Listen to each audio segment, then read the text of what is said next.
Welcome, everybody, to another episode of Pursuit Live. I'm your producer, Chris. Joining me, as always, is your creator and faithful co-host, Mr. Dave Hawkins. What's up, killers? What's going on? Happy Friday night. And tonight, we have a special crossover episode with the Garden State Outdoorsman. So joining us is Mr. Mike Nitre from Boondocks Hunting. And Peyton Smith, my partner in this year's hunting pool.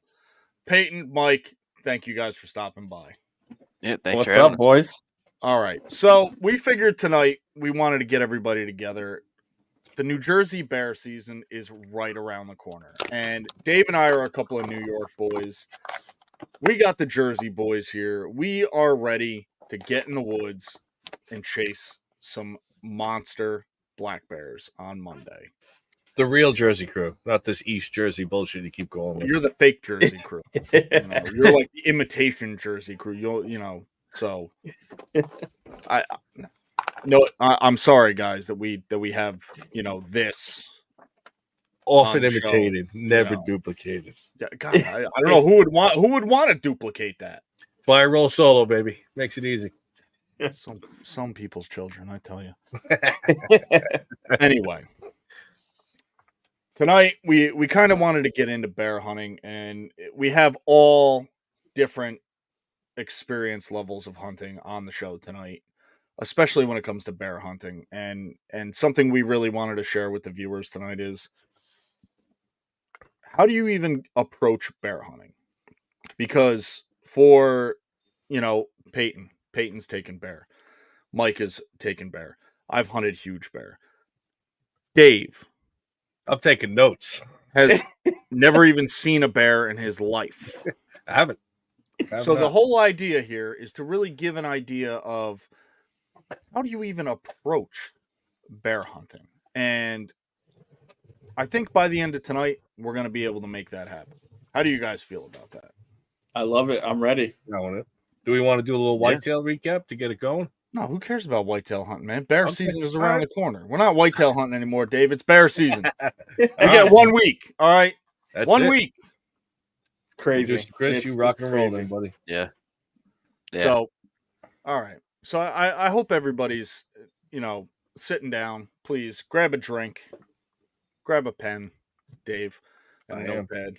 And I think this is going to be, it's not often that we really talk tactics or strategy or anything like that. So this is really something different for us here at Pursuit Live. And listen, if we're going to do something different, we might as well do something different with our friends.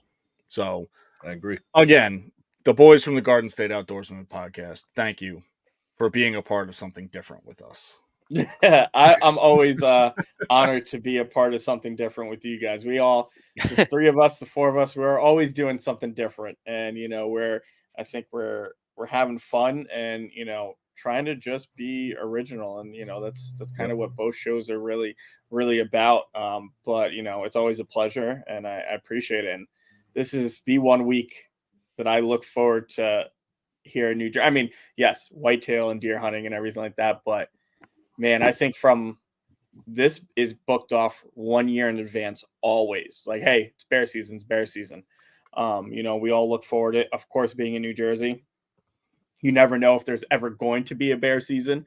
Right. It could easily get canceled at any point. So it's always a little nervousness going into the off season because it's like you want to hunt bears and this is what we want to do.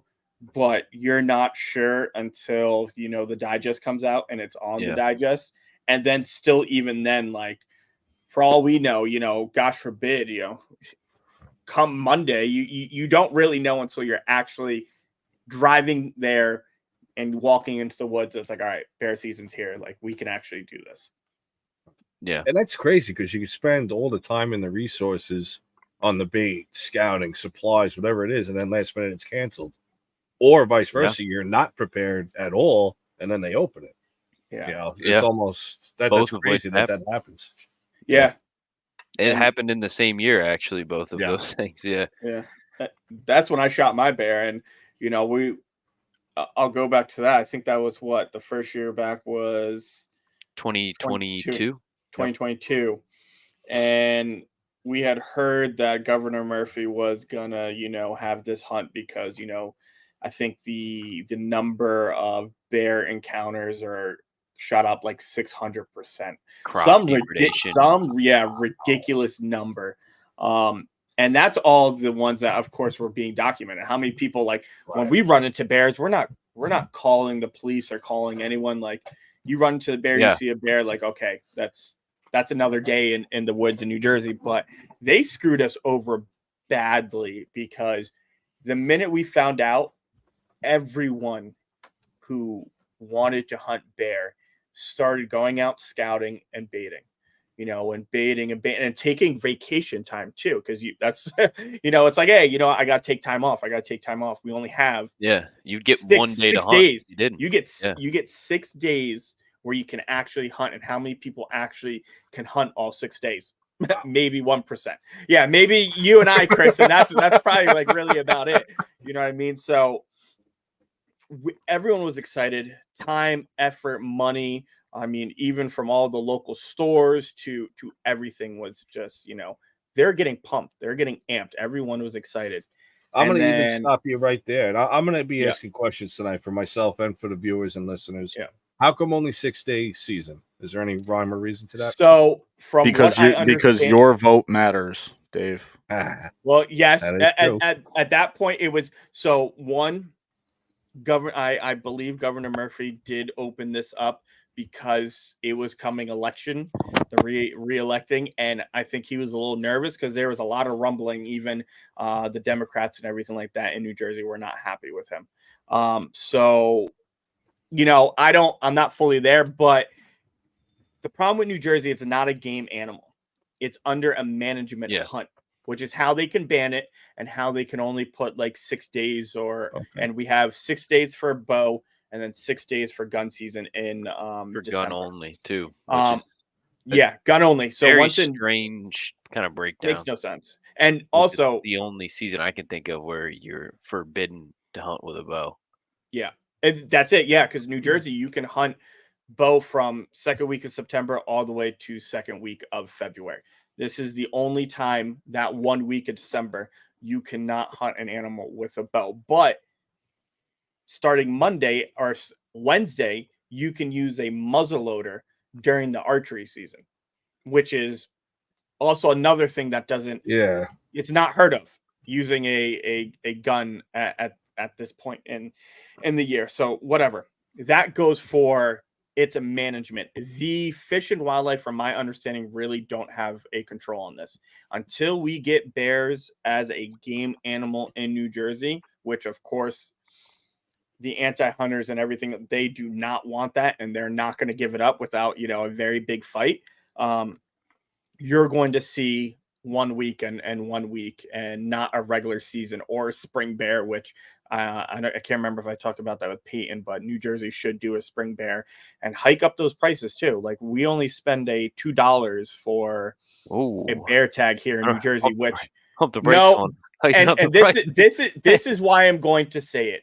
We have the most densely populated state, right, with black bears. But not only that, you want money. The state wants money. So that's why they write these ridiculous tickets for the smallest things. Instead of taking a large predator and one of the top the top animal in New Jersey and making it $2 just because it's a management, listen, you can hike. I would gladly pay $100, $200, especially you put a spring bear with the lottery. Why would I want to go to Canada or something like that when I can stay right here? I'm looking to do a spring bear hunt.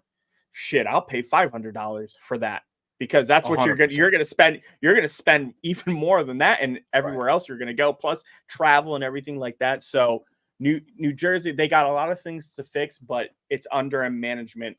Fish and Wildlife, from my understanding, do not have much to say on the dates and everything like that. From my understanding.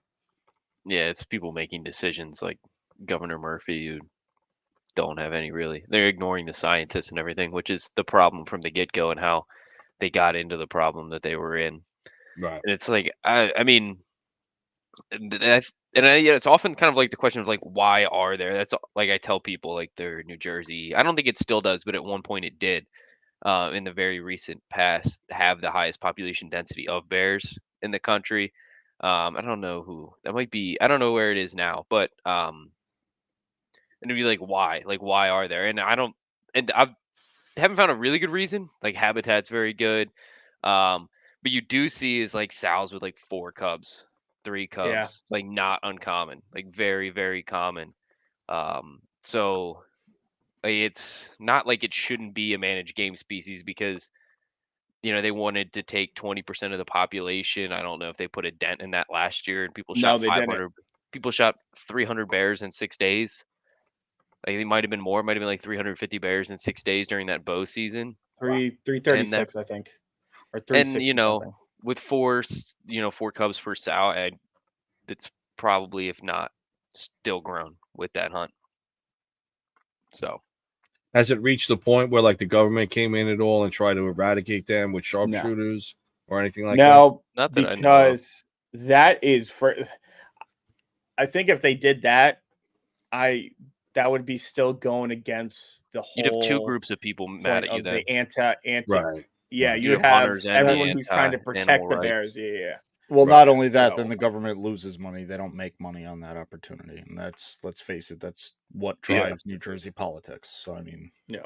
I'm not a proponent of it all. Don't get me wrong, but I know Yeah. they've done it here on the island with the deer, and it's like, guys, open up more parkland, open up more county land, give us more tags. Like, really, this is the option? Like, which to me, it's not. So it's very interesting, how you clip, and I appreciate you guys breaking that down. Why the season is because it was literally it came down to how they labeled the bear, and that dictates the whole season. So it's very interesting. Yeah, it's listen, I'll take what we get, but Sure. for bear hunting, and I will say this has become one of my passions. Shout out to American Mike. He kind of got me hooked on the whole bear hunting thing. From the first time I ever had him on the podcast, and his obsession and how good the meat is. We love it here. Everyone, at Boondocks Hunting, I think everyone here loves bear meat, so it's something that we look forward to. But it has become, I mean, like I said, I want to travel in Maine. I want to travel and do all these things to hunt bear, specifically during certain times of the year, because hunting a predator like that is a whole nother adrenaline level. I mean, it just kicks everything into upper gear. And I mean, we've all been, at least for us Jersey guys, I mean, 5-10 feet away from big bears. I know Peyton was stalked a bunch of times last year by bears and everything like that during hunting season. So it's in our nature here in New Jersey. I would definitely have to say. I've had Karens come that close. That's about it. That's the most dangerous game I got where I'm hunting. That might be worse though. So I think I'll take the bear. Yeah, I've never had that run in with any. Oh. Fortunately, I've been pretty lucky to not have any like negative encounters. I did have some dirty looks on the trail yesterday, but yeah. I mean, it definitely gives that background of how not why you guys take it so seriously, because you're taking it seriously anyway. But there's a real crunch, 6 or 7 days. That's it. That's all you guys got to capitalize. Yeah. So it really makes your scouting efforts in the off season over the summer really every bit of it. It's vital at that point. Yeah, so I guess that's probably where we should start off, right, Chris? Wherever you want to start, Dave. No, it ain't me. It's you. You start listing your notes, and then we'll get rocking here. You know me. I got my Yeah. notepad out. I'm the nerd of the group. It's the Shockingly. one thing with like what makes it so special for me too, and I can't speak for Mike, is that like very rarely like these days you get this win. I know I've said this so many times, you get this win back, like where you lose a season, especially for like a bear or like a predator or like a big game species where you get a season taken away, and like so rarely do you ever get it back. Like this is Right. just such a win that it's like almost makes me like, even if I wasn't that into them, like I'd still, which I am, but like I'd still want to get out and just like exercise that kind of Yeah. that season we got back. Which I think I'd encourage everybody to just at least go buy a tag. Kind of show the state that people are interested in it. Exactly. Exactly. That's a good point. Even It's if you're on $2. it, right? If you're on the border, just buy it. Show the support that the numbers are out there. Yeah. Where I talked to a guy that I met, and he was on the fence, and I was like, "Listen to it," and he's like, "It's expensive. Just the after. Of course, everything is after the Oh shot, yeah, that and is where hunting the is money always, comes which is from. expensive." But I told him, I was like, "Man, I was like, listen, just buy the tag, go out and do it. Look, you got 6 days, and how many days that you're probably only going to really hunt 1 or 2." Especially if you're new to it. If you're a diehard hunter, especially bear hunter, it's going to be more 3, 4, 5, or maybe even 6 days. But to worry about that kind of after, if anyone out there doesn't want the meat or doesn't know where to, I have a lot of people that will take bear meat. I know American Mike will probably take someone's bear meat. At Chris will, we can find places for this bear meat to go and everything like that. So if you're worried about that, listen, we will just hit us up and we'll find somewhere to go. I mean, if I don't get one, I'll gladly take the whole entire thing. You know what I mean? You had it But at the game dinner. I think it was like a bear Yep. stew. yeah, Right? yeah, we did Real good.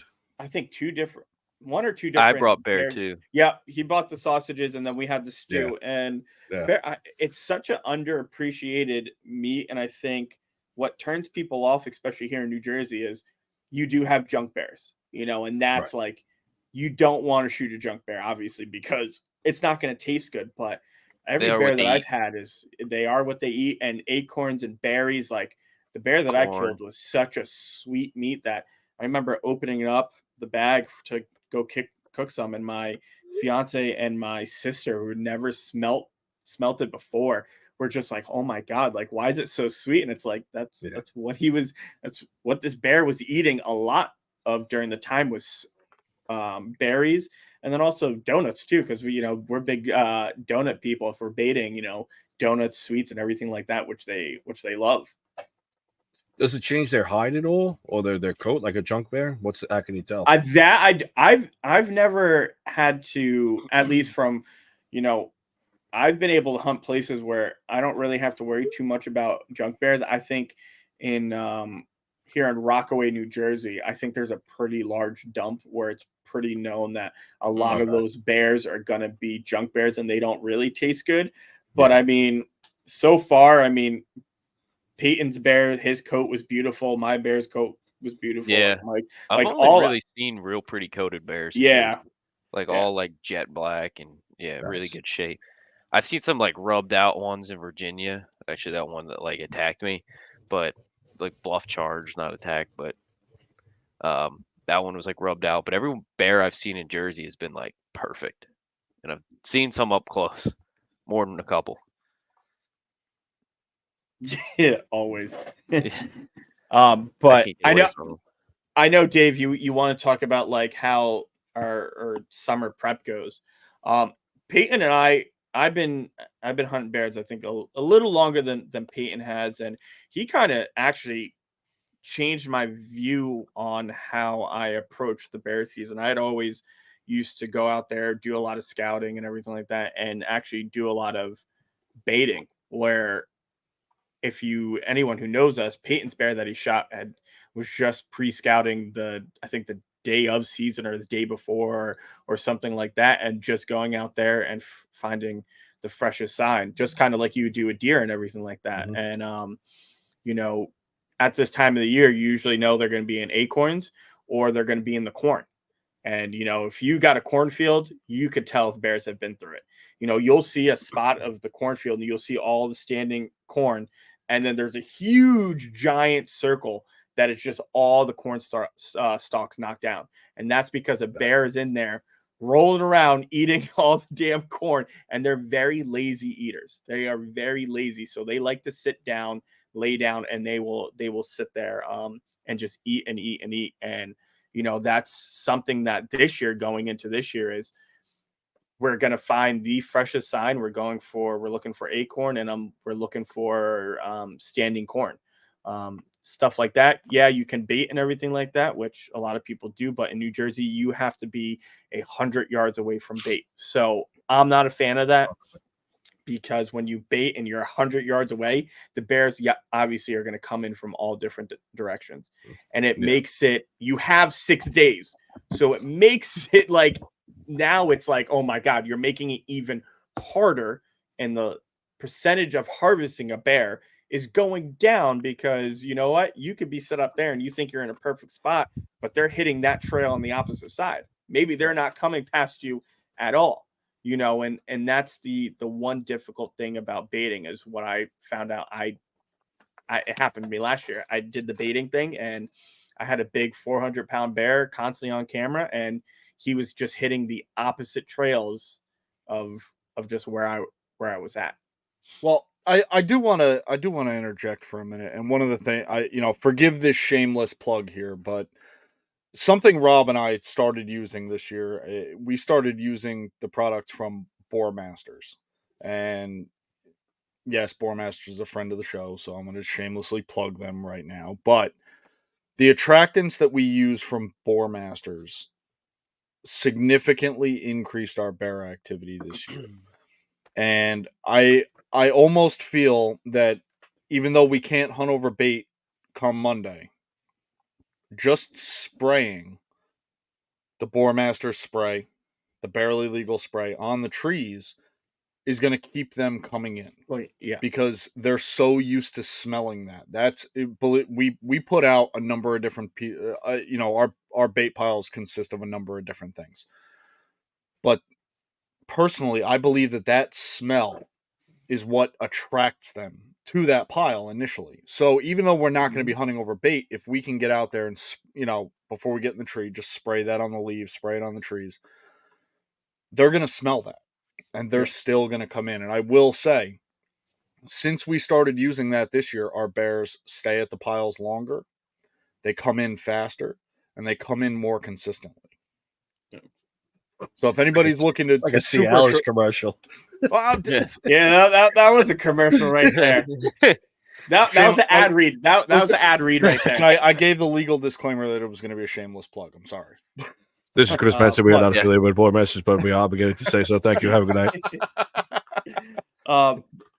And that's how Peyton also capitalized too. Using glazed donut spray with rack hitters. Yeah. I mean, because that bear came from dead downwind, like straight. My wind was blowing. I thought they were going to come from behind me, and he came from uphill instead of coming from the swamp, and with his nose in the air, walking right down the field edge, just like smelling. Because I'd been sitting in the tree, I'd sprayed kind of where I wanted him to stop, sprayed a bunch on the ground there, and then as I was sitting in the tree, it was just in my bag, and I was just kind of getting it, just hosing down the air, and then just kind of getting that scent and spreading it around the area. And he came. I mean, I'm sure he could smell me. I think he was big enough that he probably didn't care that much. It's the other thing in Jersey. They also don't care that much about people. It's not like, they're not taking off as soon as you see you oftentimes. I agree. So yeah, came in with his nose up in the air, just taking up that donut smell. But yeah, well, I mean, you definitely can kill them over bait, and I know there's a lot of places that definitely where bait is the best way to do it. I know in places like Maine, and yeah, I mean, the bait is definitely a great tool when you can use it. If your goal is to shoot a bear, and you, especially in areas we have limited kind of land access, bait would be a great tool. But yeah, so definitely not saying that that's not a great tool. Just I guess different ways you got to be where they want to be though at the end of the day, and I guess there's different ways to get there. Well, that's actually a good segue. I kind of want to steer us in one direction here, and I want to start by kind of giving the novice bear hunter an idea of where to start. And I guess for us in New Jersey, the first thing would be selecting a bait site. Now, it you can't just take a piece of property, decide you're going to go out, dump some corn, dump some donuts, dump fucking bacon or baby diapers. It doesn't matter. You can't just dump it in the woods and expect it to work. So let me pick your guys' brains, and then I'll give you my opinion on selecting a bait site. I mean, we have a lot of swamps where we're hunting, and like Peyton said, like he expected that bear to come out of the swamp because that's usually where they're coming out of, you know. They're So in hyperphagia this time of year, so yeah, like they're on their feet pretty consistently, but I think they're drinking like 5 gallons of water a day, or maybe they're peeing 5 gallons of water a day. They're drinking a ton of water and they're eating a ton of food, so they gotta like lay down, digest. So they're probably, they don't want to move from like water, food, bed. That triangle's got to be pretty small. Um, so that's something that I would look for, is like get that trifecta, because like, yeah, if you have the bait site, like you are adding the food, but they're not going to be in that area to begin with if there's never food the other 11 months out of the year. You're going to probably struggle to pull a dense population to that area. So you want to probably, if you are going to bait, I would, I've never baited bears, but I would want to say that I'd want to put it in a spot where there already are a lot of bears. So areas where yeah, there are already food, water, bed yeah. in a So very close proximity, because they're lazy, like Mike said too. So, and they got to extremely eat lazy. 24,000 calories a day or something. So they don't really have time to expend calories. Yeah. So at this point, you know, I'm looking for 24,000. And yeah, yeah. hyperphagia, which is this time of year, which is pretty critical. They're Jeez. peeing 5 gallons a day and they're eating 24,000 calories a day. Could you imagine? Like Yeah, I talk couldn't about even imagine. bulking. Yeah. And yes, they're bulking up. So that's why, you know, our new approach has been finding just acorns, finding, you know, whatever they like to eat. And what people don't really realize is actually meat is, I think, only like 20% of their diet. I think it's And it's less. a I think I read it 7. might be less. I can't remember exact, but I know it's a very small number.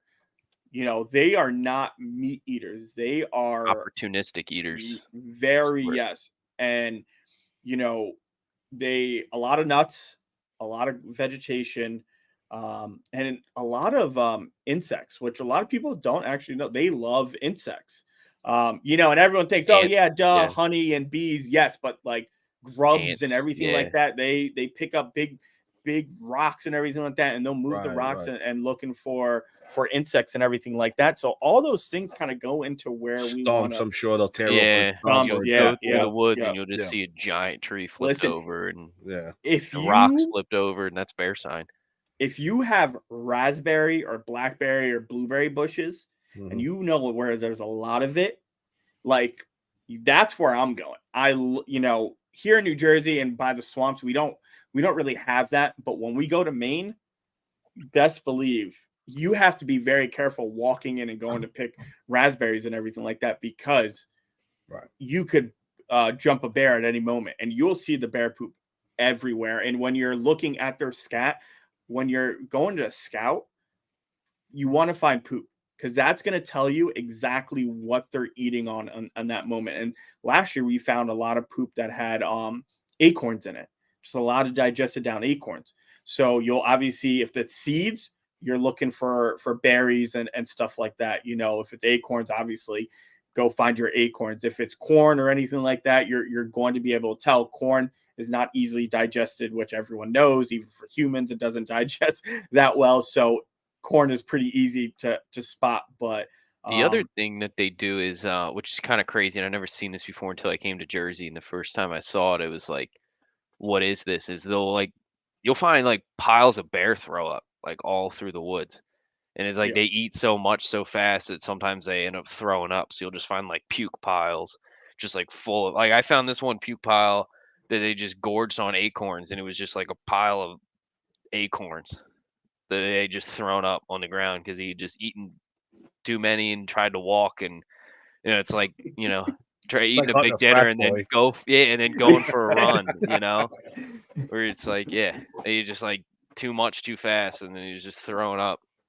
So they do that Das a lot Boot, too. I Das found Boot. like, yeah, I found corn piles like way Yeah. off the woods that are just like tacked together. I'm like, what is this? And then That I've never heard of.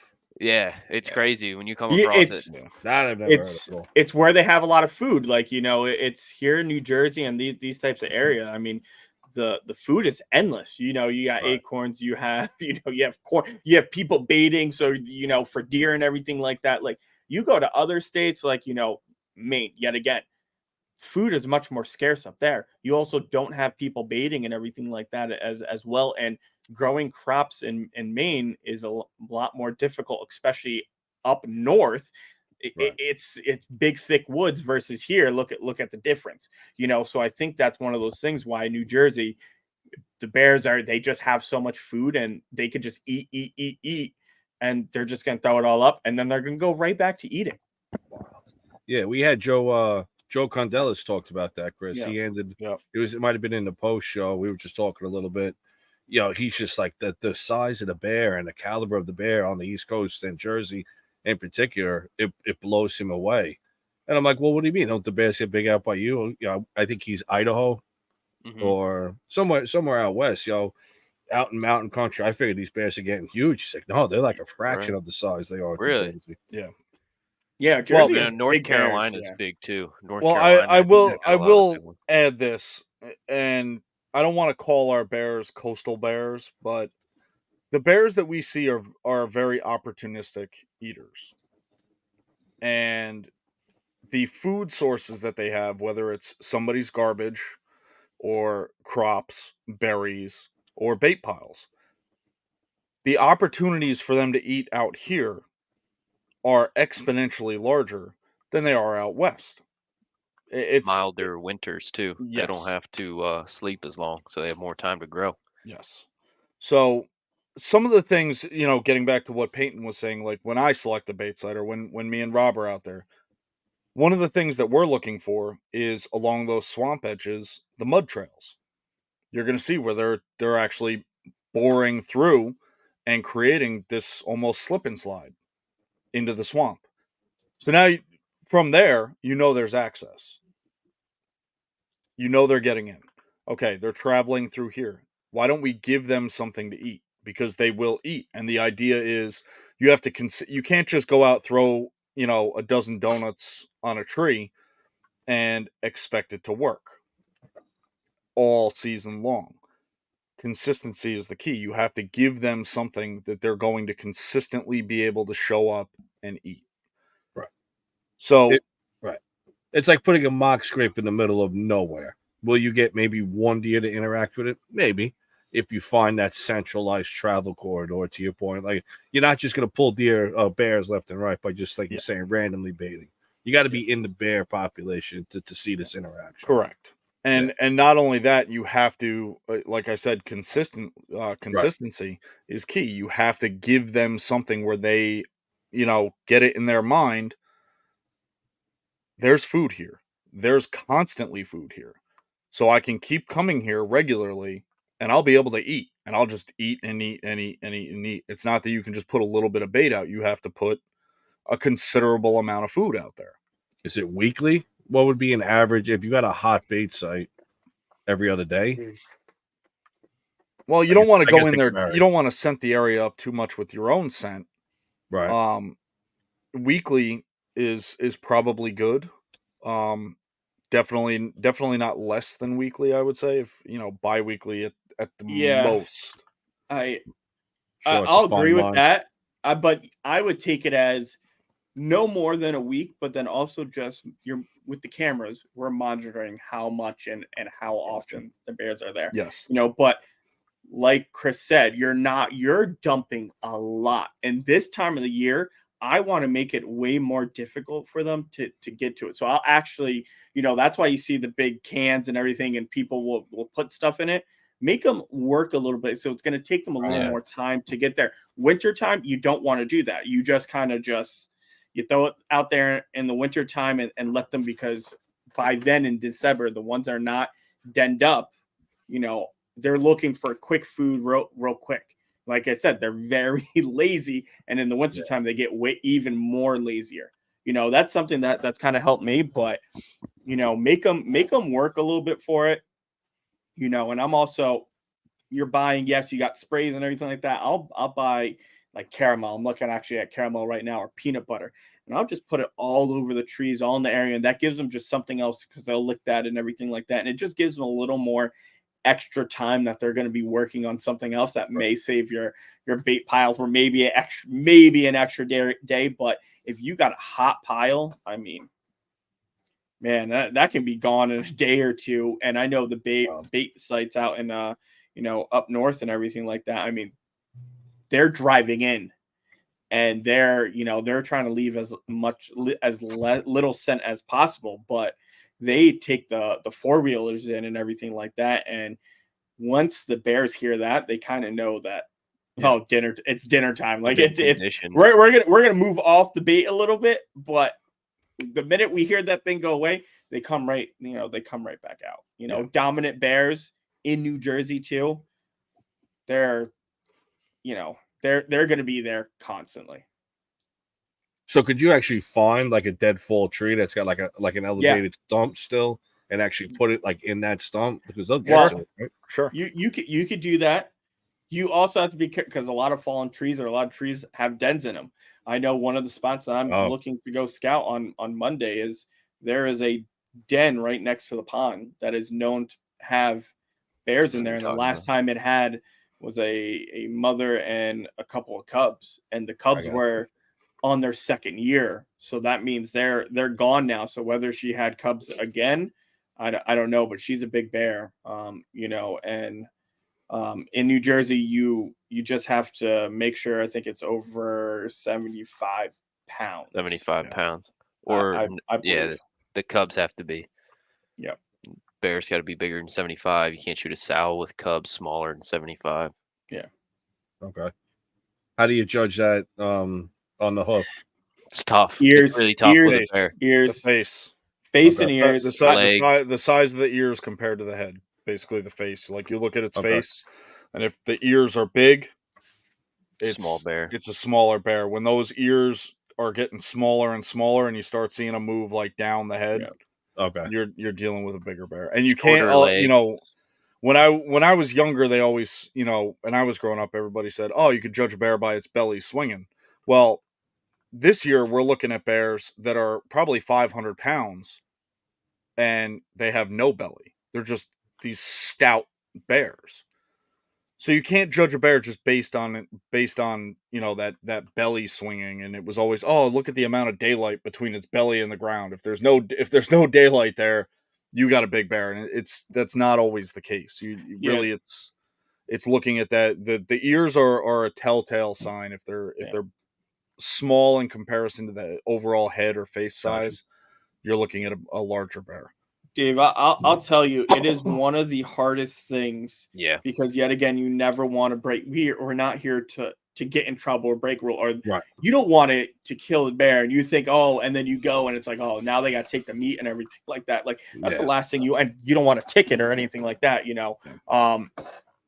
It's always with a hunt is like that big? Yeah, especially with reporters and stuff, because we have to take it to. So there's usually people station there, and they had the helicopter flying over one of the spots. The news and everything like that was that. So like we have to be very careful of what we do. So you can ruin it for anyone pretty easily. Right. Yeah. Well, we'll get to check-ins. There's a whole. I want to cover check-ins in a whole discussion. I'm going to tie that real quick though to deer real quick. I'm going to try and make some connections where I can. Antler restrictions or zones with minimum sighted points. If you're in a zone where you got to have at least 3 points on one side, you better be damn sure as that hunter you got your binos out and you're checking and you're double checking and you're triple checking. We complain about that you said, lot. Don't be that guy, but you got lazy and you just saw horns when you shot. With the bear, if you're in question, maybe you got to let it go. Well, and I don't want to cut you off, Mike, but the one thing about bear are deceiving. You may think you shoot a bear and you may say, oh yeah, it's a 300-pound bear, it's a decent bear. You get down and all of a sudden it's like you're walking up on this bear and it's just getting bigger and bigger and bigger, and all of a sudden you're like, holy shit, what did I shoot? when Yeah, you're sitting in the they are stand, deceiving. they are very deceiving.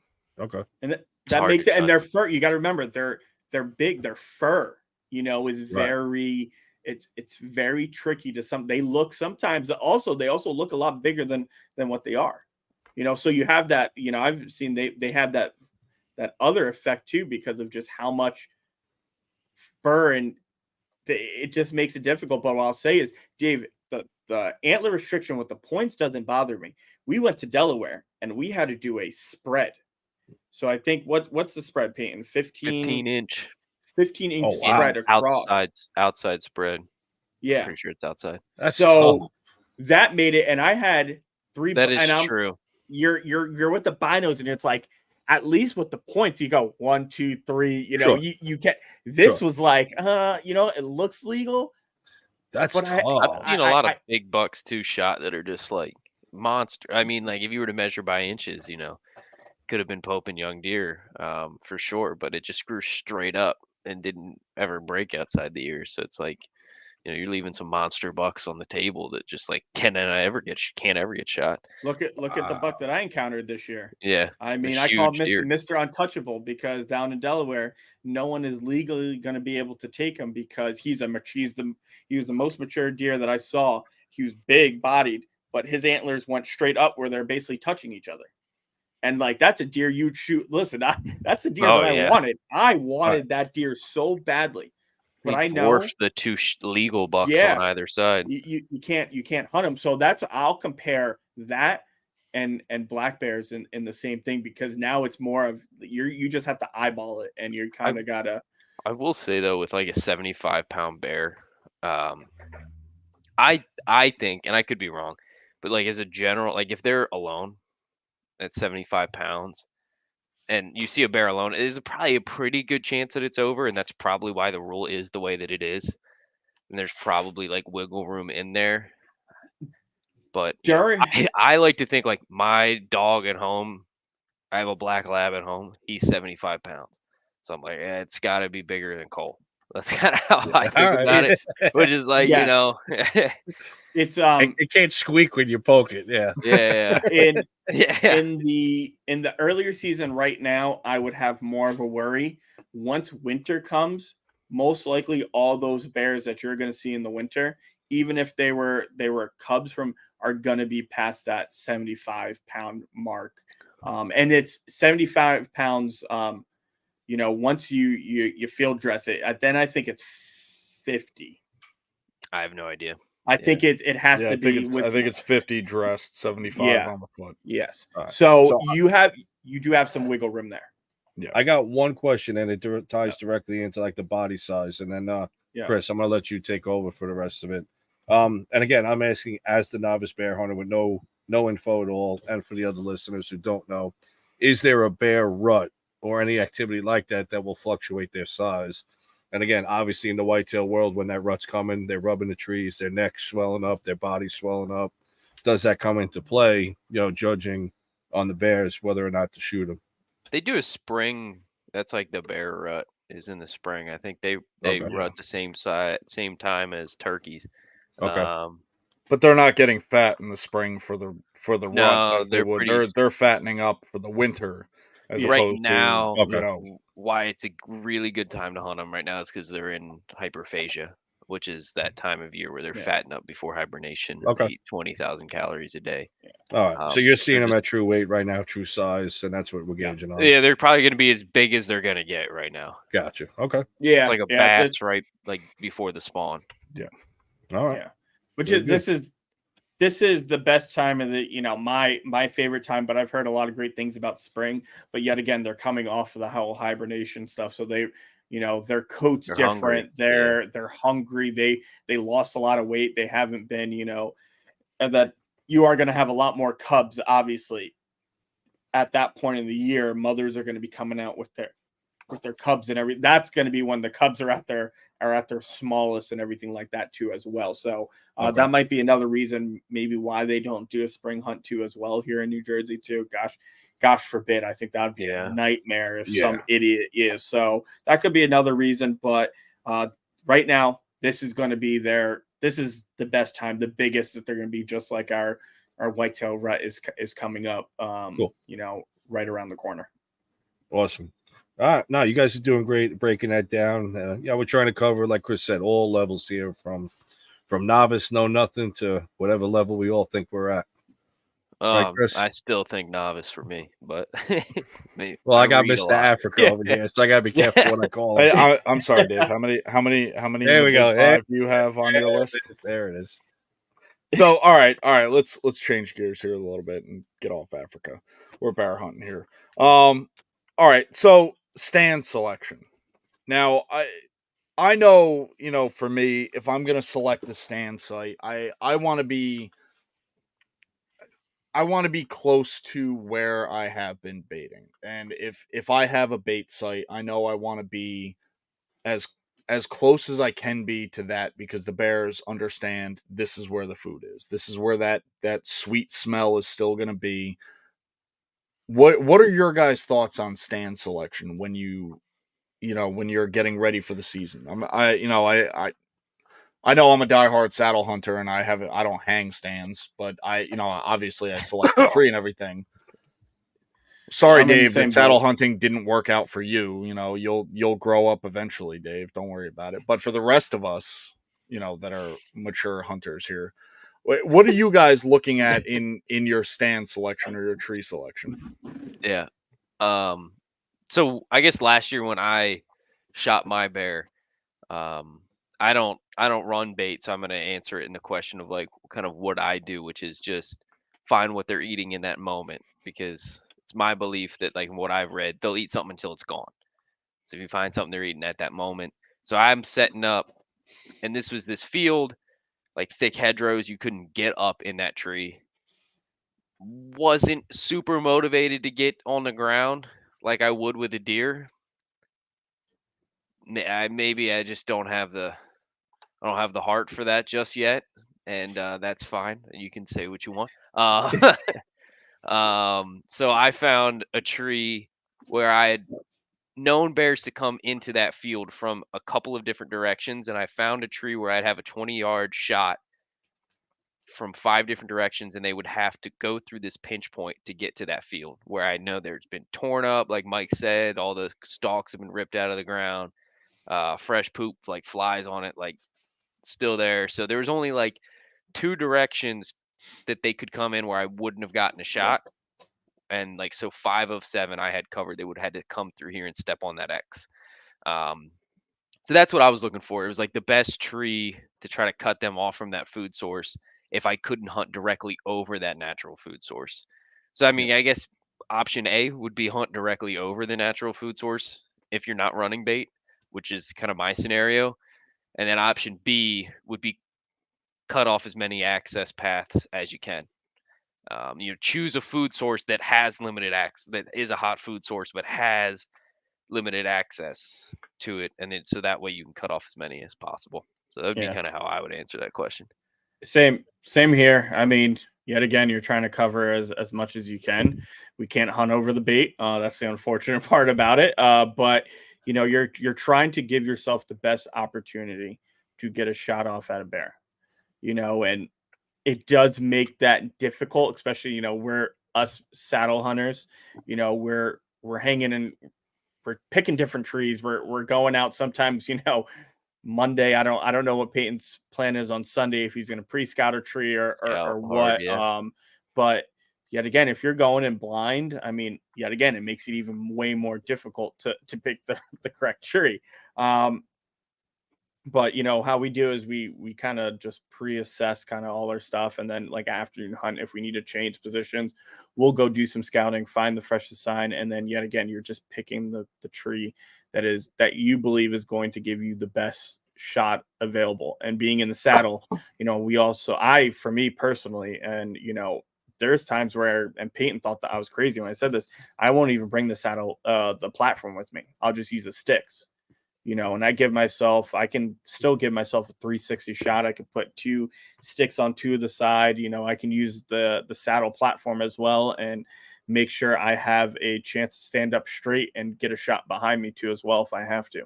And I think that's the most important part. And the thing that I realized this year, the most important thing if you're deer hunting or bear hunting, bring a handsaw and bring some clippers. This year I've had to cut more than I ever had to in my life, but you have to trim if you need to. Trim yourself some lanes and give yourself, like I said, the best opportunity you can at getting a shot off. And that goes, with deer hunting too as well. So it kind of works well for both. That's a good saddle hunting tip mixed, just general saddle hunting tip you mixed in there too, I think, which is like I've started to do this as well, where I used to kind of use the platform as an extra step to get higher. Whereas now I kind of keep that bottom of that platform even with that top step. That's what I So do. now that I can work around that tree a little better, I just started doing that this year, and I shot those 2 does this year earlier because of that. Because basically every deer I shot this year, I've ended up having to kind of work around the tree and use that top step as an extra. So not bear related, but I thought that was a good tip. No, that's good. I'm going to interject when it comes to picking a spot. How much is wind direction, thermals? Does any of that come into play like we do with the deer world? I don't think so in New Jersey. For me personally, yet again, these bears are so used to us. Now, yet again, if you're hunting up in, say, Delaware or something like that, where they're not encountering humans like they would be where we're going to be, then yes, play the wind very well. If you're in Maine, play the wind. You know what I mean? Just like anything, you won't see a bear if you don't play the wind correctly. Yeah. But here, like Peyton said, he killed his bear. That bear was downwind of him. I've had bears downwind of me. I've had bears literally look at me because I'm trying to get while deer hunting. I don't want that bear there. And I'm saying, hey, bear, get out, and it just literally looks at me and just I've had them doesn't come give a up to crap. me downwind, the thermal's pulling down to it into the swamp, and it's come up on me out of curiosity. So I think it depends on the bear, one, and I think it more so depends on where you are. In Jersey, I would say far less than deer is it a deal breaker. Like I think cover scent is more like I'm not a believer in cover scent for deer. For bears, I think it definitely can help you, like with that racket or like spraying that scent everywhere, keeping that stuff in the air. Okay. I think that helps. If it was a deer situation and it was like that wind and I was that spot, I would have never set that tree.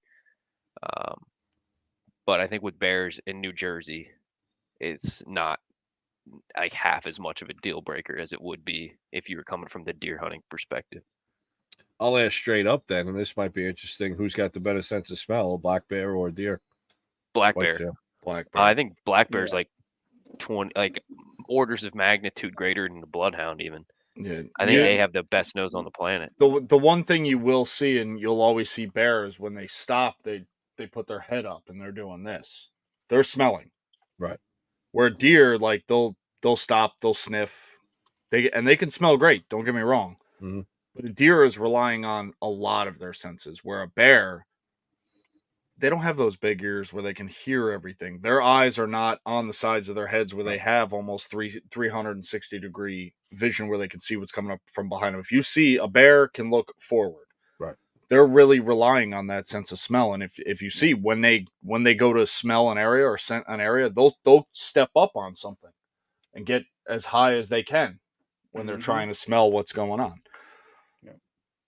So beating a bear's nose is probably not going to happen.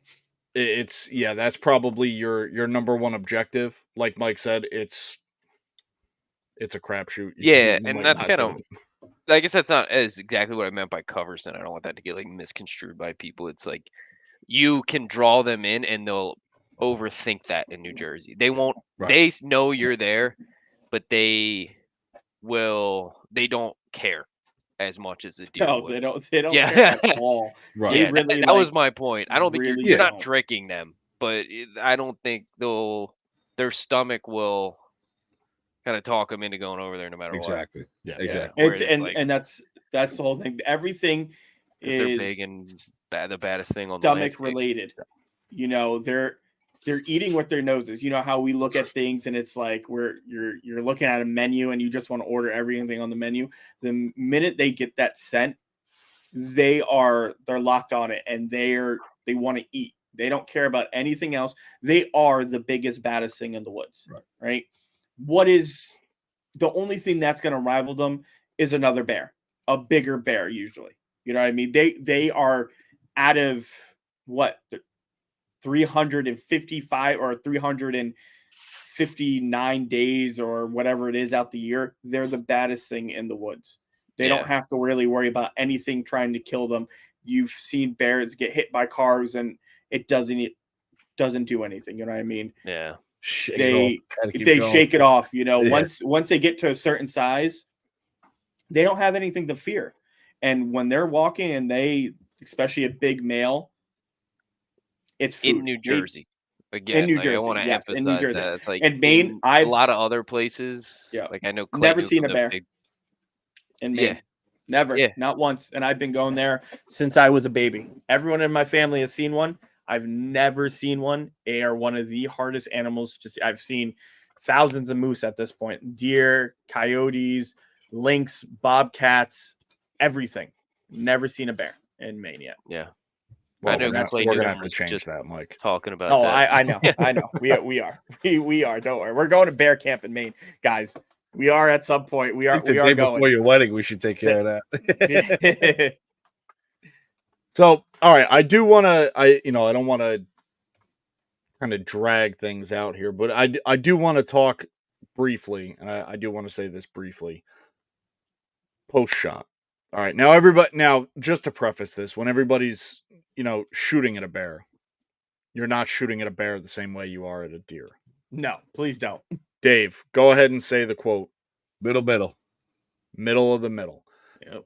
So you have to understand the anatomy of the animal that you're hunting. You're not going to hit a bear the same way you would a deer and expect the same results.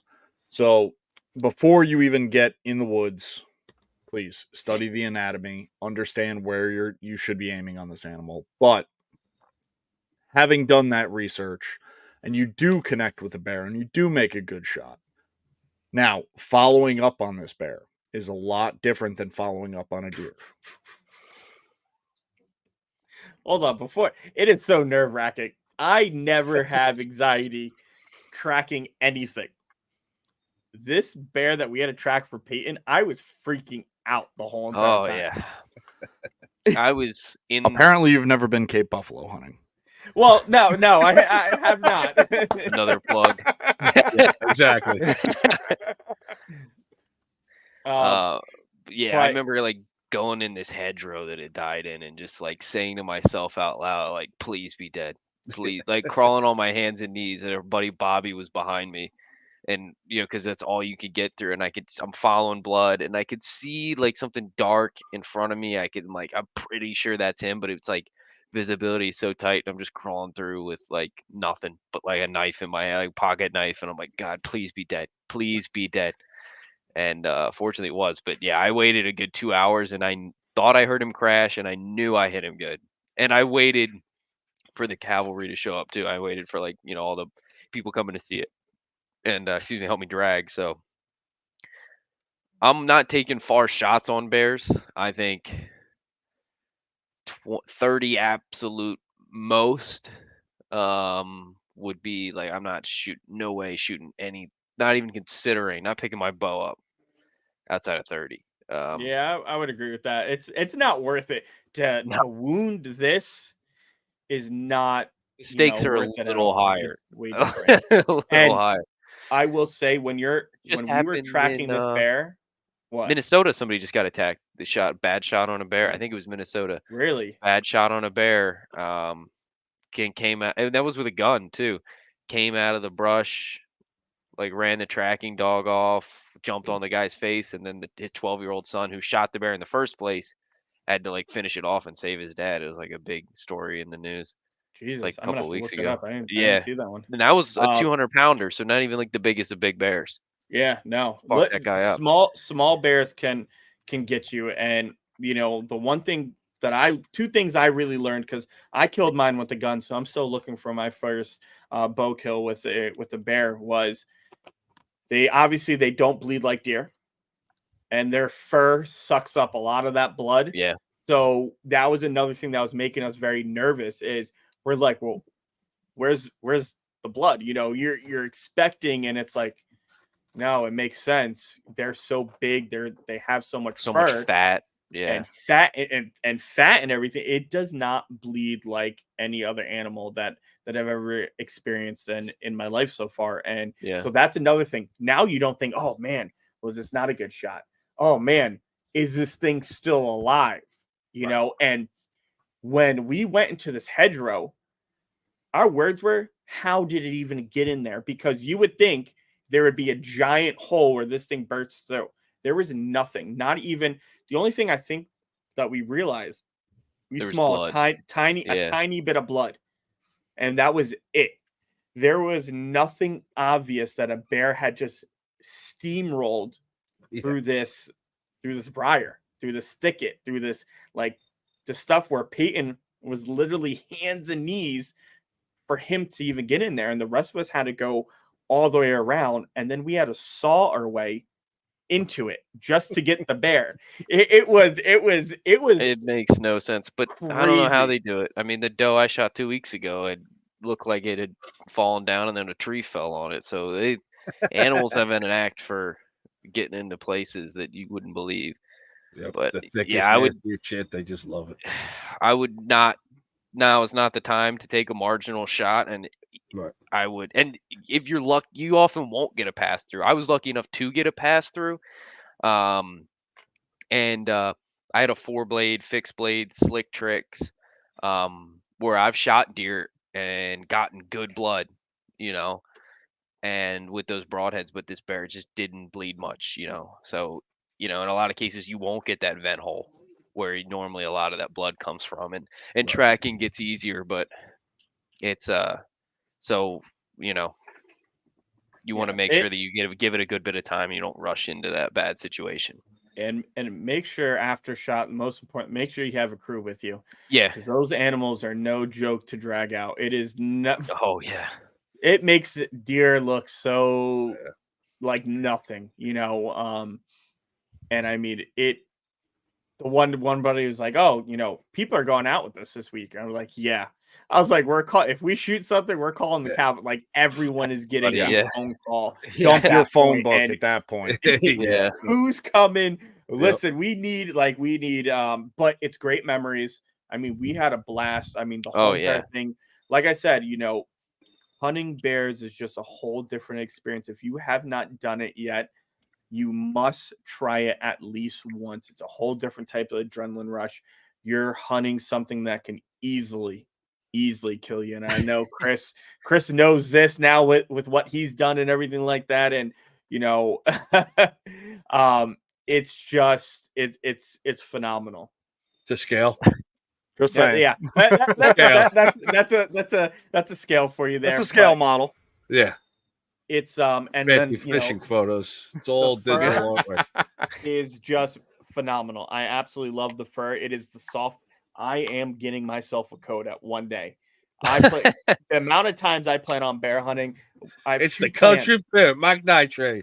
I plan on cigar in one, butt naked with just the bear coat on, shoveling some snow. That's one of my goals. And then that's December for the Boondocks calendar. Yeah. Yep. And, I support this activity. I have nothing to say. My name's Dave from Ever Pursuit. I support the following message. At the Upstate show, I don't know if you guys saw, but they had the trapping stuff and they had bear. Yeah. They had all these bear clothing and beaver and everything like that, but they actually had a bear like suit.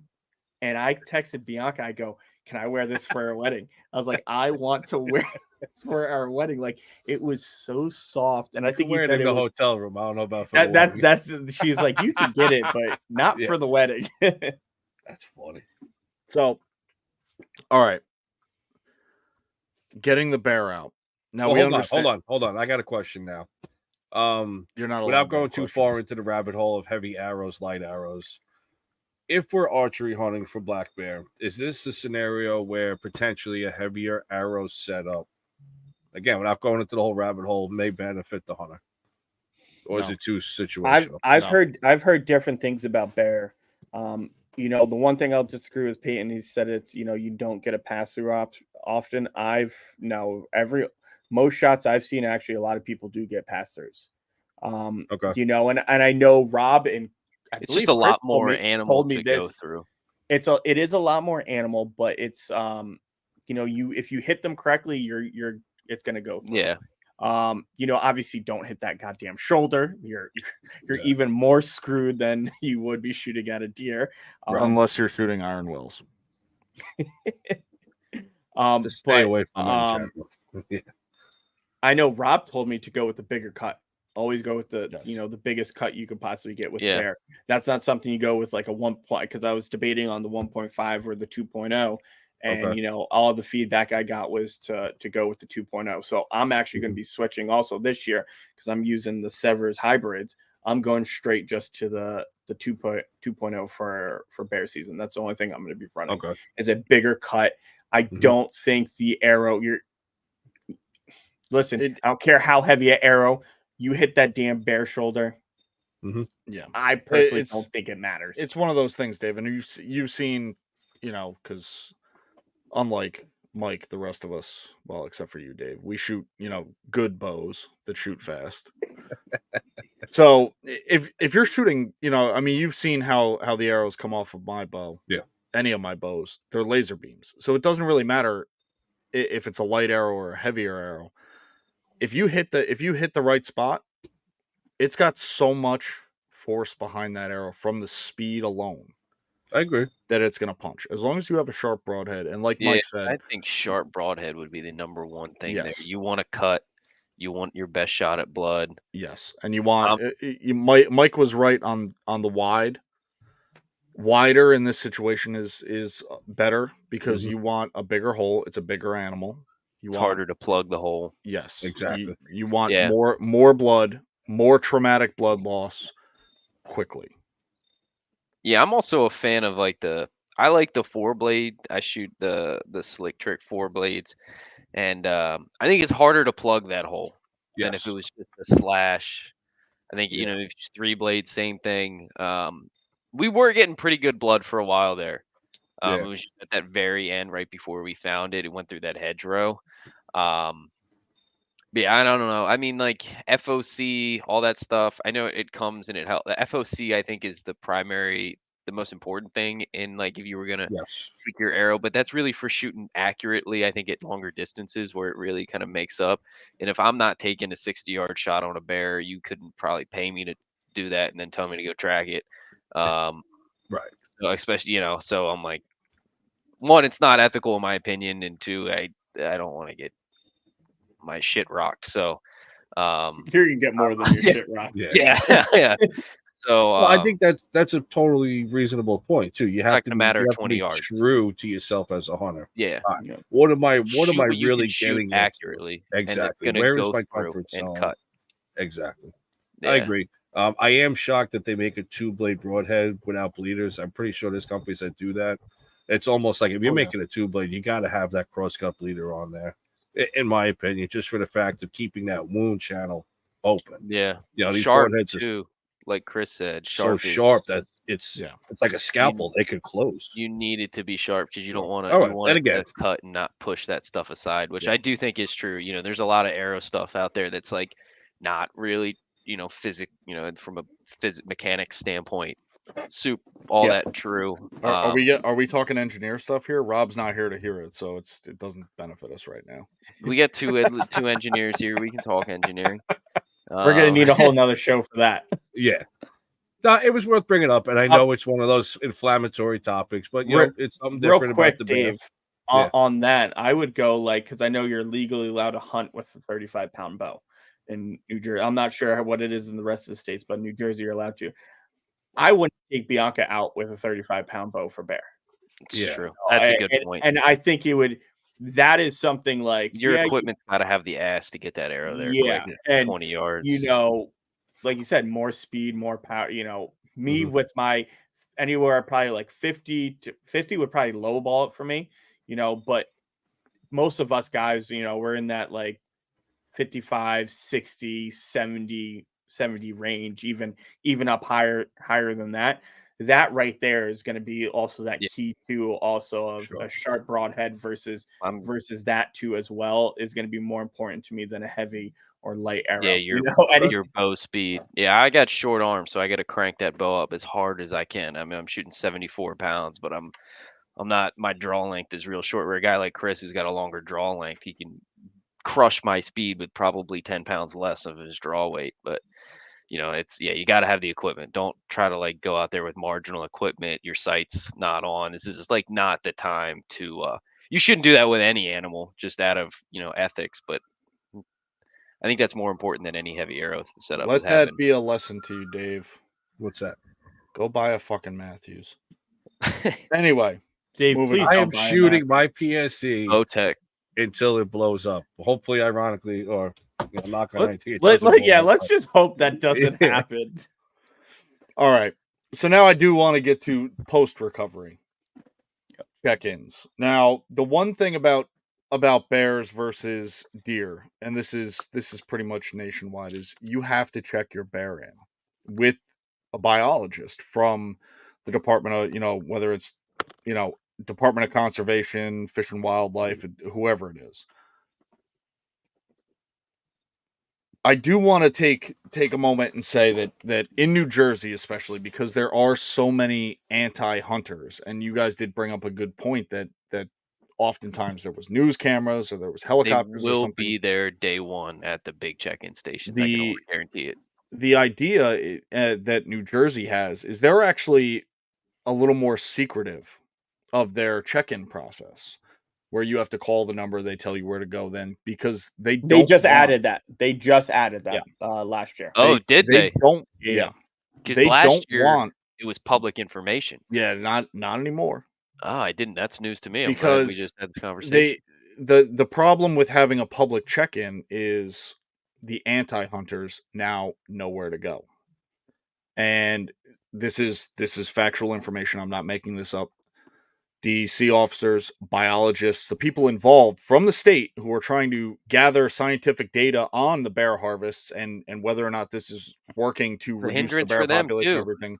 They're actually, believe it or not, receiving death threats. These Yeah. people that are employees doing their jobs, scientists trying to further, conservation efforts and improve wildlife. The anti-community hates them. Yeah. And The there are, reason that those bears are here in the first place. yes, Yeah. and the extreme end of that anti-community has threatened these people with violence, and that's why checking your bear in is a very important piece to the puzzle, because it's letting the state and the biologists, the conservation minds, make informed decisions about bear hunting and about bear conservation. However, the people who are against what we are doing and what we stand for are getting in the way of that. Yeah. So getting into checking in your bear, it's not something where, everybody knows, oh, we put the deer in the back of the truck, you got the rack sticking up, and it's like it's a great thing. Especially in New Jersey, when you harvest a bear, you almost want to cover it. You don't want that to be a known thing. You don't want to stop at Dunkin' Donuts with a 600-pound black bear in your truck showing it off like, oh yeah, this is great. The amount of hate, hunters. Yeah, you really the amount of hate coming in live New at 2 Jersey o'clock, man stops at Dunkin' Donuts with a big bear hanging out the back of his truck. Yeah, I mean, you really got to motivate the middle here and sway. You're not going to change the opinions of the people that are going to go protest. You're not. That's a lost cause. What Chris is saying is like you're swaying the people that might not have a good opinion on it. But if you do stuff like that, and there's like you go to the drive-through and there's blood dripping down your tailgate, and you just look like a dumb redneck, like you're gonna sway those people against hunters, and you're gonna be doing everybody a disservice. So, I'm not saying be ashamed of this pastime that we all love, but like, don't shove it down people's throats either. Nobody likes that about anything. Yeah. Sure. I love the whole that we have to go do that. I think it kind of brings back kind of what everyone used to everyone I love used to that have to do process. this with the deer, with everything. I do appreciate it. It is just to the whole interaction with everyone from the biologist to the warden to everyone there. It's all positivity. You get to share memories and talk like, hey, what's the biggest bear you've seen today? And Oh they'll yeah. tell you stories. American Mike told us on on our podcast that when he shot his fall bear, they knew the exact bear because it had 2 tags. So they were able to give him the cross and exactly where that bear basically got shot. And they had like all this knowledge just on this bear. And that's, to me, that's pretty cool. I do want to take a second there, Mike, to kind of explain that where if people see tags, hanging from a bear's ear, those are noted problem bears. Yeah. And depending on the amount of tags that you In New see Jersey. in a bear's ear, especially in New Jersey, That's the convict bears I was calling. that's exactly it. Those bears were either trapped or tranquilized by the state because they were in, residential areas. They're noted as a problem bear that I ain't going back. they've relocated this bear. I don't want to use I don't use this term lightly, but by force, where they trapped him or Yeah. tranquilized him. However, they had to get that bear out of the area that it was causing problems and relocated it. When you see it with the tags, the amount of tags that you see is how many times they've had to, remove this bear from an area that it was creating an issue for the local population. Damn, Mike shot a 2X. Yeah. His was a one more strike away from being in the From in the slammer. shoot program. We got Yeah. a 3-timer on camera right now. Really? I didn't know Exactly. you had Here's that many that too, strikes. right here by his Yeah. eye. We got Yeah, a 3-timer. I'm surprised that they, that's a lot of Yeah. times. I know after a certain amount of time they kind of usually just euthanize it, but Yeah. we used to now, I don't think anymore because we have such a bear problem now, but I remember the state would bring in bears from other states that were nuisance bears in other states and bring them here. And I wonder if that's like a thing, like when it's too much for your area, if they move it so far away that it's like, hey, it's in another state now. But I know Not our problem. we had a Great a idea. big bear that was from Just upstate don't New ship York. them to Long Island. We can't deal with that. We got no room for that.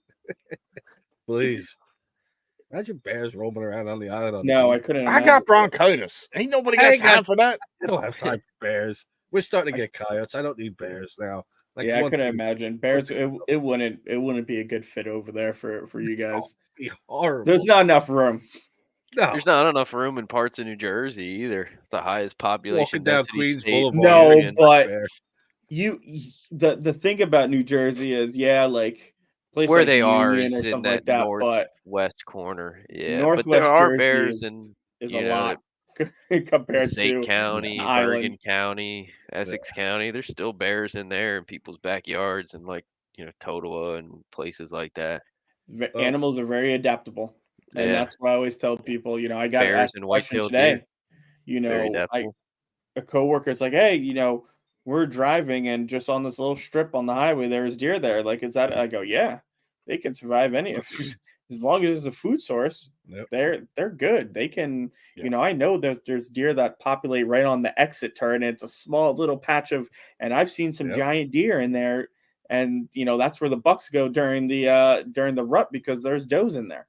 Yep. And you'll see them Right in the feeding out right clover on. leaf. Yep, right on the and it's like animals are they're adaptable. And no matter what you're hunting, no matter what you're seeing or anything like that, deer, bear, fox, coyotes, everything like that, they are equipped to survive. And it's something from our team, their will to survive is just phenomenal. And it's just a difference now in humanity is we've kind of lost touch with that and everything like that, and people have just gotten so dependent on everything else versus you go into the woods and Frank hit a deer in the shoulder. We thought that deer was dead, and that thing just freaking went. Frank freaking, then his buck that he killed, it actually hit the spine. And I've never seen a deer get hit in the spine and actually you literally saw its legs give out where you thought, okay, he's going to have to put another arrow in it. And the next thing you know, that thing got up and took off. And it's like, that's not happening to a human.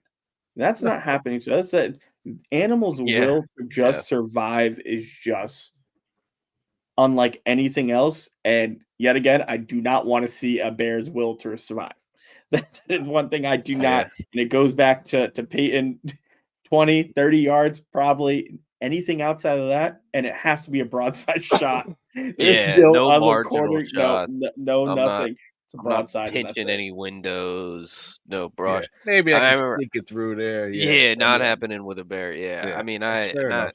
yeah. I remember I shot my bear and it roared after I hit it and took off. And like roared, bit at the site like they do, and then took off.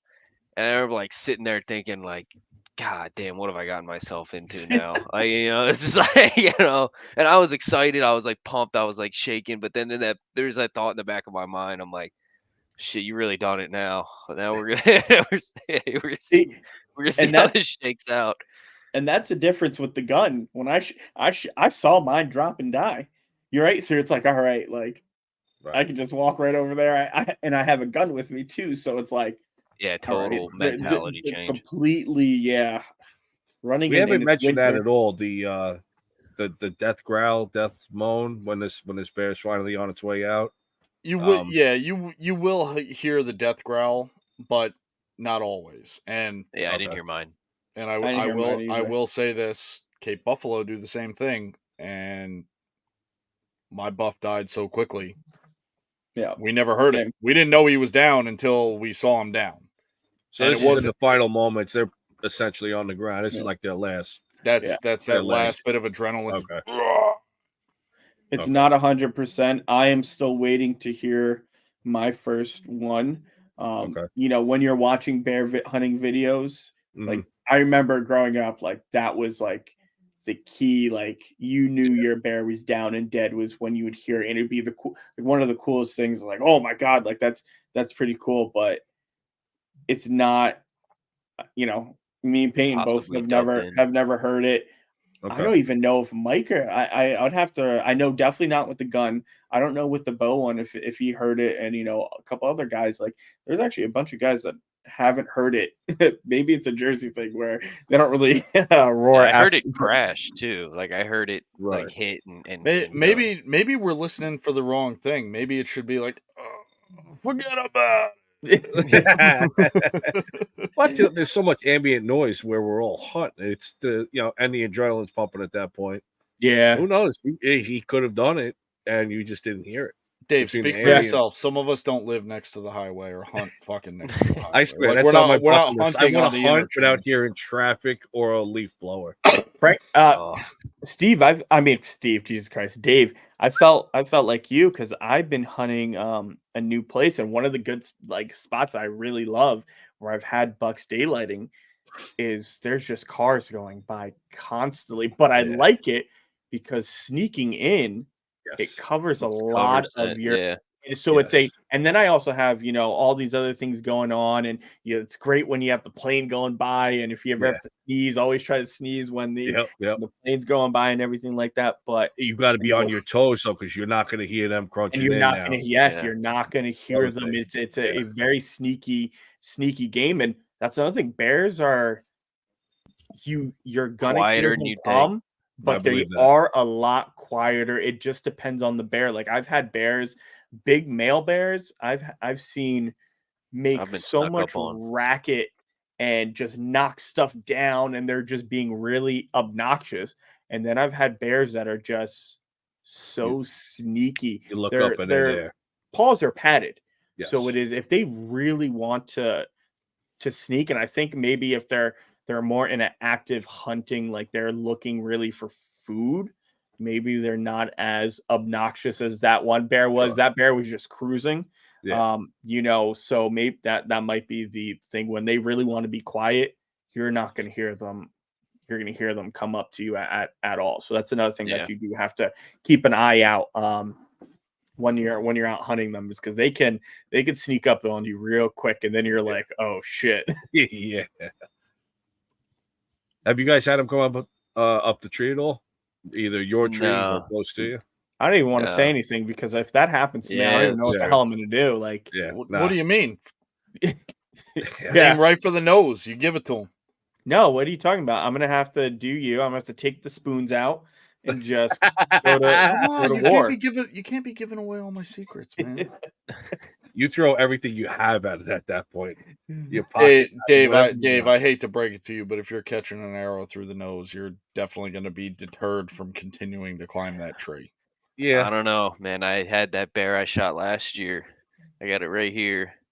And Mike knows the story, and I've told the story a ton of times. But we had this bear, and there's like nothing. There was a welt on its face, and I'd bring it to the taxidermist, and he's like, "I'll tell you what's in that welt." I didn't really think anything of it. I thought it was maybe an airsoft BB or something. Somebody shot it in their trash, and he hands me a Ziploc baggie with this in it, a 9mm bullet. Whoa. Somebody shot that bear in the face, right between the eyes, with a pistol. Did nothing. Didn't give a shit. Yeah. What? Like, who said it? Like, Yeah. yeah, I'm So, good. carry It's a like tent. parents. You Listen, guys got the yeah. bears. Like bit by like a horse fly or something like that. That's You're probably right. what it was. Well, Yeah. all right, not to stray too far off topic, but it was a 9mm. You want to You want to know why I carry a 45? You shoot you with a 9mm in the nose, see what You want, happens. you want to know why I carry a 45? Yeah. That'd be one way to shut you up. Well, Because they don't make a 46. listen, I've seen it. I've seen arrows deflect off bear skulls and not do anything.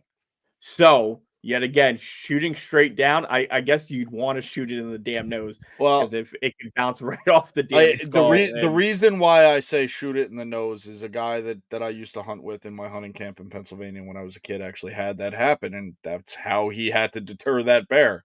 That bear was coming up the tree, and he said, "Okay, right down the nose."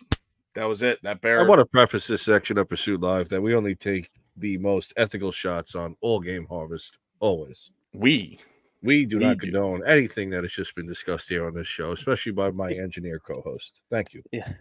Right. 10mm, 45, 454 Casull. Enough before we got to wear the tinfoil hats. If you can. But in New Jersey, you are, unless you have your concealed carry permit, you can't carry anything. Well, and to preface that as well, take a couple rocks in your pocket, I guess. In New York State, if you are archery hunting, this is a legal notice. If you are archery hunting, even if you have a carry permit, you are not allowed to carry a firearm while you are archery hunting. Yeah, I heard about that. You guys can't even bring pepper spray though, right? Like the bear spray. Technically, pepper spray and technically pepper spray is banned in New Jersey. Yeah, I mean, you can have the keychain. Little keychain. There, it's like 1.5 ounces is the limit, and bear spray is like 10. It's a lot more. Yeah, it's like fucking 1 pound. I don't carry it, but if I did, take me to jail. I don't like.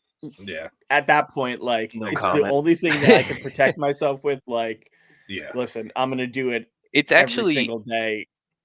It was last year. It was going through like state legislature to get thrown out, like to get overturned. Yeah.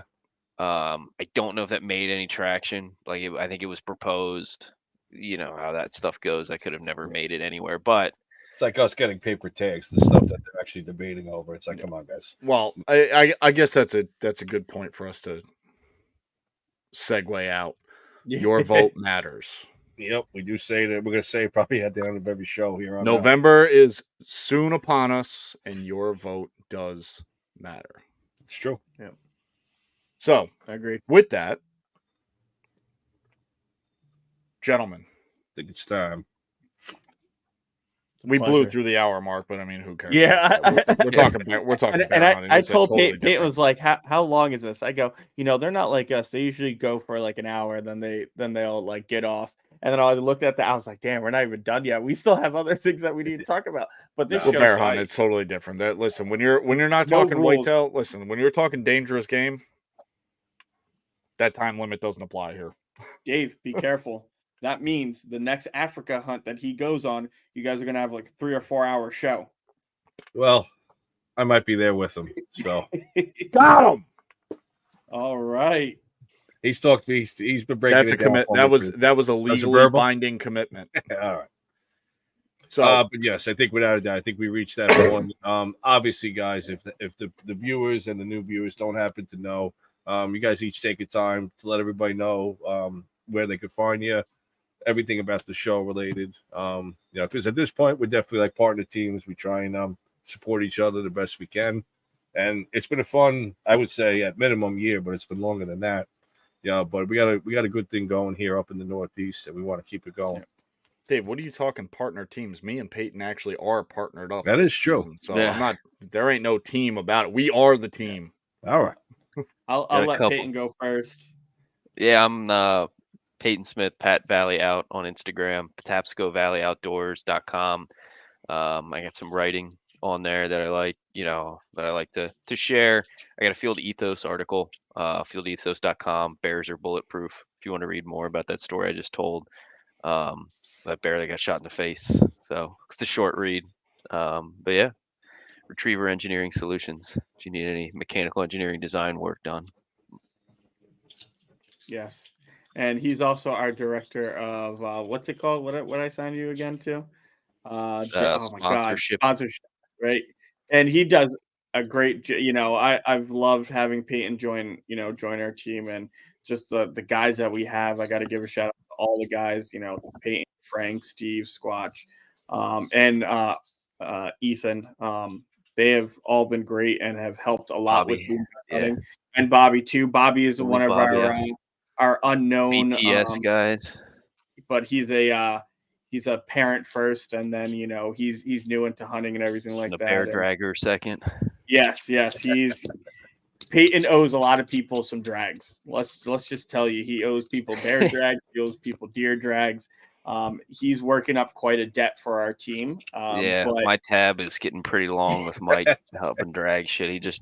I had shot 2 does in one night the other day, and he helped me drag it across pouring rain in this muddy field and about to throw up. I was like, damn, when you call to collect, I don't know that I'm going to be ready to do that. So it's, like I said, Boondocks Hunting. I appreciate all the guys. The Garden State Outdoorsman podcast. You can look us up on all platforms. And yeah, we're pretty excited. And one thing I will talk about, we are going to eventually be announcing it, but Dave, Chris, Peyton, we are actually doing a hunting competition. This is the last year that it's kind of going to be a private thing, and will start slowly announcing it to the public. I think we've kind of gotten things where we're pretty happy with. I think we're going to just add a few other animals on the list and just get a solid, I think everything is kind of set, where we're going to make it a little bigger, I think, next year and everything like that. So yeah, we are holding a archery competition. This is our second year doing it. This year we have teams, and it's actually going extremely well, where I think everyone I think we just need Dave and Squatch and Rob, and then everyone, I believe, has gotten something once those three kill something. You filled a tag, Chris? Oh, no, Chris. Nope. Yeah, no, never mind. Chris. My shoulders are getting sore carrying the team here. Come on, man. Listen, I got some more videos to share with you after this. Yeah. All right. This week I'm excited. I think. Listen, Monday's coming, and I think we're going to jump ahead on Monday. And our breast cancer awareness shirts are in. We are getting those shipped out and sent out to people too as well. I got to get you my info for that. Yeah. No, I know you guys are good. So whenever you guys do, I'll make sure I'll get it sent out. If anyone's looking for some shirts over there, the proceeds are going to the breast cancer awareness donation. And we're probably going to be doing things like this from the future, breast cancer awareness and different other causes too throughout the year. And all those proceeds will always be going to the donations. None of that will be going towards anything that we do. That is strictly for donations. So even if you don't want a shirt and you just want to donate, listen, just send it over and we'll get that sent out into the donation. So we appreciate everyone. And Dave and Chris, it's always a pleasure. We love coming on. We're going to have to get you guys on soon too as well. We're going to need a roundtable segment coming up soon. We're getting close to that rut time. So the boys are going to have to all jump on together and, we'll see how the rest of the time goes. Sounds good, my man. You guys always have an open invite, the whole team.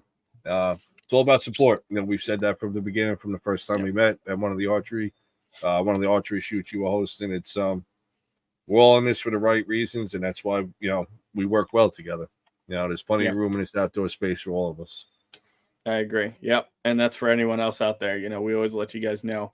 Feel free, DM us, anything like that. If you want us to, share your buck or deer or doe or whatever it is, this is probably the most accepting group of guys, and this is just the four of us. There's probably at least this point like 30 or 40 other guys out there that we all communicate with that are all the same like-minded individuals. So it's been an absolute pleasure.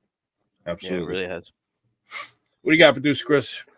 Well, this episode has been brought to you by MLJ Contracting Corps, whether it be bridges, buildings, rail, or road. We're here for all your civil engineering needs. I'm going to start keeping a tally of the engineer. Africa and engineer tally. I'll just sit here with a pitch count. Don't hate, Dave. Just appreciate. I knew it. That's it. All right. Anyway, gentlemen, thank you guys for stepping in, talking about something that we are extremely excited for. Absolutely. Yes. Monday is coming. I know I can't wait. I know you guys can't wait. Dave, eventually you'll grow up and start bear hunting like the rest of us, and then you'll be just as excited. So hopefully next year we'll get you out and I'm gonna hunt him on the ground. I'm gonna hunt him on the hoof. I have a buddy that's going with me that he's pretty. They grow up. He wants to spot and stalk. He wants to spot and stalk. Oh, yeah, our buddy joined us in camp. He's like, I want to spot and stalk, and I'm like, God bless him. Yeah. Oh, is that? Yeah. Jeez. I don't know about that for New Jersey bear, but he's a good hunter and he can get it done. I think. I'm excited to see what our little. I'll take side bets on it. Yeah. We'll run the odds. But yeah, to everybody going out, I mean, definitely be safe. Obviously there is a safety factor involved. Peyton emphasized it. Make that shot count. Especially for you guys in Jersey. It's a short season. Whoever's going out, it seems like the season's short. Make it count. Be safe. Tie you off. Up on a tree. We just did a show with the owner of Hunter Safety System. If you guys got any questions with that, he's a phone call away. So if you got any, check your gear, check your harnesses, check your linesman's belt. We're definitely going to emphasize that as the season goes on. And, we take it for granted. We do this all so much, but check your gear, stay safe, and have fun. At the end of the day, man, if we're not having fun, what are we doing? Exactly. What do you mean? What are we doing? We're hunting. Yeah. Some of us do this for a living, Dave. God willing, my man, one day. God willing. Not us, but someone. All right. So with that, guys, again, thank you guys for taking the time out. Good luck this season. Good luck. I know we'll all be talking, so we might as well just start a group chat for the bear season on Monday. But let's do it. Thank you guys for taking the time out tonight. Thank you to everybody who checked in tonight and who'll be watching this in the future. Dave, eventually you'll grow up and bear hunt, and then we'll be thanking you too. So, thanks for just sitting by and trying to figure it out for next year. So, with that, everybody, we'll see everybody again right here on Pursuit Live every Friday, 8 p.m. Good luck to everybody that's out there this weekend. Good luck to all the New Jersey bear hunters on Monday. And as always, stay safe. Have a good one.